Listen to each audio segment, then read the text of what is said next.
Hi, it's Jason here from Fraser Valley Rose Farm. I've been waiting to take this video for a while. I've just been so busy this season, haven't had a chance. What I wanted to show you is how you can propagate and sell roses off of your own property. I give the number, I could do 1,000, and that's my target each year, is to propagate 1,000 roses between cuttings and seeds. And it could be any number. You don't need a fancy setup like this. In fact, I wouldn't call this fancy. This is just the end of a cold frame greenhouse, unheated, with some 2x4 benches and wire mesh, and with a little bit of mist on them, and you can replicate those conditions fairly easily from your home. I'll show you the bench I'm growing off of here,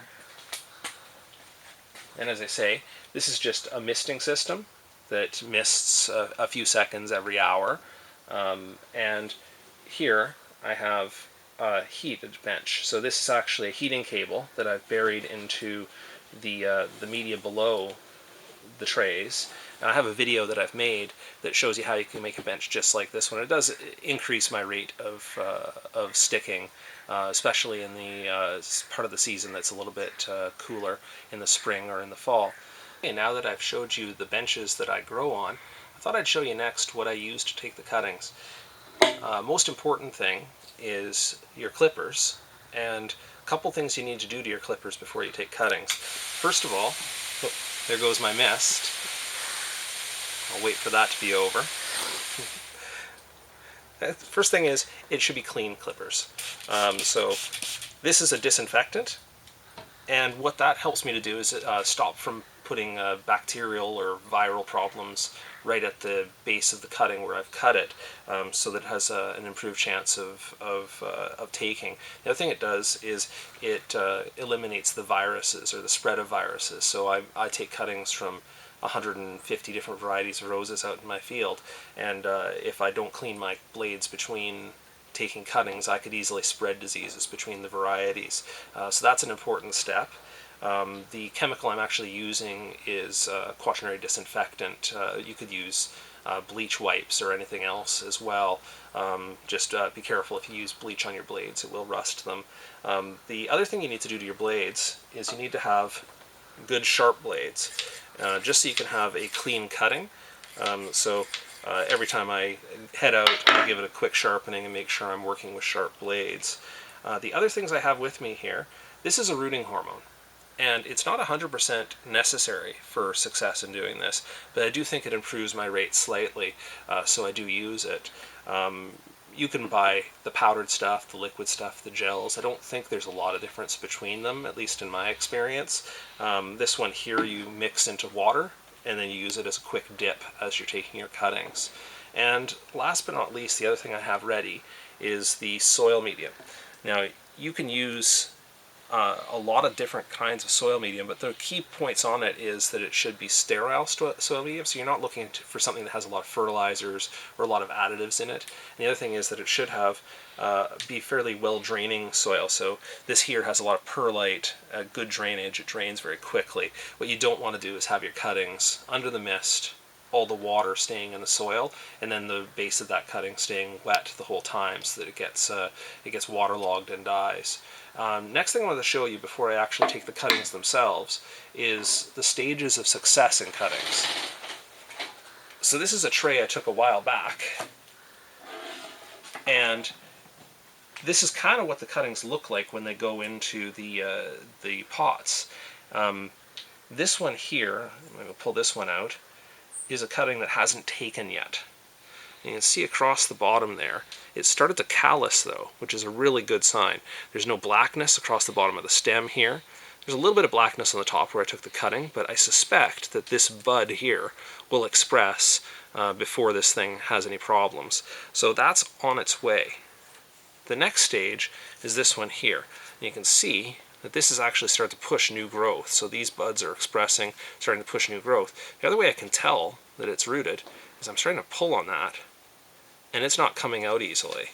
In fact, I bet you, if I tipped this out of the pot, yes, that's what you're going to see, is good white roots. Now, another thing you'll notice on this one here is that I have two cuttings in here.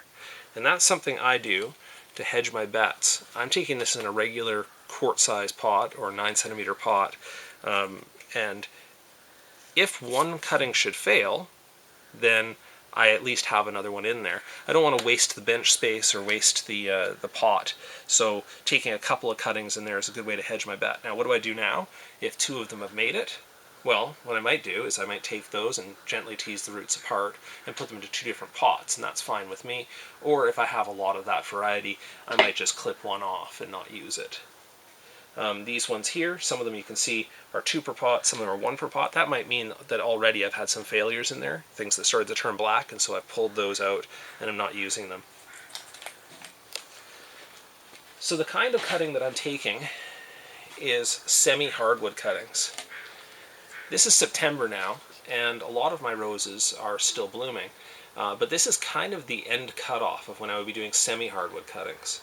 The thing is, the temperatures are getting lower now, the day length is getting shorter, and so I wouldn't normally be initiating new cuttings. You can see I have a bunch of cuttings on the bench that I've taken over the last month or two, and some more or less finished cuttings over here that I've taken 2 or 3 months ago, and I have other cuttings around the greenhouse. What I am doing this time of year is I'm transitioning between semi-hardwood cuttings and hardwood cuttings. But what does any of that mean? Let me show you.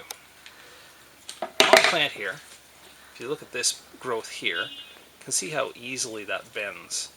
That's the softwood part, this part that's just about to bloom or just at the tips of the vegetative growth. And that there is unsuitable for my kind of cutting.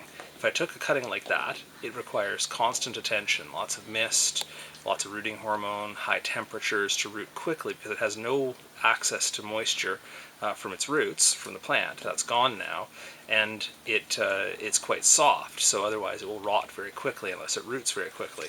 So that portion there is unsuitable for me, and I never take cuttings with that. Some people might, but I don't. I think people who do minis sometimes do softwood cuttings. This part here is semi-hardwood, and you can see it bends easily in my hand, but not so easily as the softwood cuttings. That there would be suitable for a cutting. So what I'm going to show you here is what section here might make a good cutting. I'm going to take off a little bit there and from the top. So here we go. It's a section, in this case, say 4 or 5 inches long. It could be up to 6. This stem width or a little bit thicker is fine. And you don't want to leave all these leaves on here. Reason, as I said before, is because the cutting no longer has access to any moisture. So by cutting off a good portion of the leaves, now you have what I would view to be a viable cutting. I'm just going to stick that in here for a second. Sorry, I'm going to throw that into the rooting hormone and cut one more. And I'll show you. Here's a second section that might be viable here. You don't want to leave too much on the top above the node. The node is where the leaf comes out. That will just rot back. Bring it down to a few leaves. Strip off all the other lower leaves. And I'm going to put that one in the hormone while I put this one into the pot. So both of those are what I would call semi-hardwood cuttings. And under my conditions, with a little bit of mist each day, some, every half hour to an hour, depending on how hot it is outside, sometimes even up to about every 10 minutes if it's really hot outside. This should root, and in my experience, typically they root between 3 to 4 weeks is how long it takes. So that's how I do most of my cuttings. The other thing to note is that you really, really should get the name of the plant on it immediately. I have tags here in a UV-proof pen that isn't going to fade off in the sunlight. And this is a plant called Paul Neron, which is a hybrid perpetual. I've had some success taking cuttings from it before. Important you get that on there right away. Take a big batch and forget what they are, and suddenly you've got a lot of plants that you can't really sell very easily. The other part I wanted to show you here, as I mentioned, hardwood cuttings. So I showed you the really soft stuff at the end. The stuff in the middle is semi-hardwood. This here is growth from the same year of the plant, but it's further back. It's closer to, or older, and it's actually very firm. If you give this a pull, it feels like you can't bend that too much without breaking it. That's a hardwood cutting. And something about this thickness and about this length would make a decent hardwood cutting for winter propagation. As I mentioned, we're sort of in that part of the season where you'd be transitioning from semi-hardwood cuttings over to hardwood cuttings. And the difference between them is that the hardwood cuttings take less attention. Usually all you do with those is you dig a trench in the garden somewhere in the shade or semi-shade. You stick it right into the ground most of the way down, and you let it sit there over the winter and over the spring and into the following summer until you pull on it and there's some roots pulling back. So that's hardwood propagation. But what I really wanted to show you today was the semi-hardwood, and that's what I do probably about 80-85% of all my cuttings with, because it's fast, it's quick, it's convenient. I can do it on my benches. It ends up in a pot like this, which is really convenient for me. I can hold it in a pot like this once it's cut, once it's got roots on it. I can hold it in a pot like that for 6 months or a year or even a year and a half, just rooting and putting on new growth before I pot it up into a 1-gallon pot for sale at the farmer's market. Well, thank you so much for your attention today.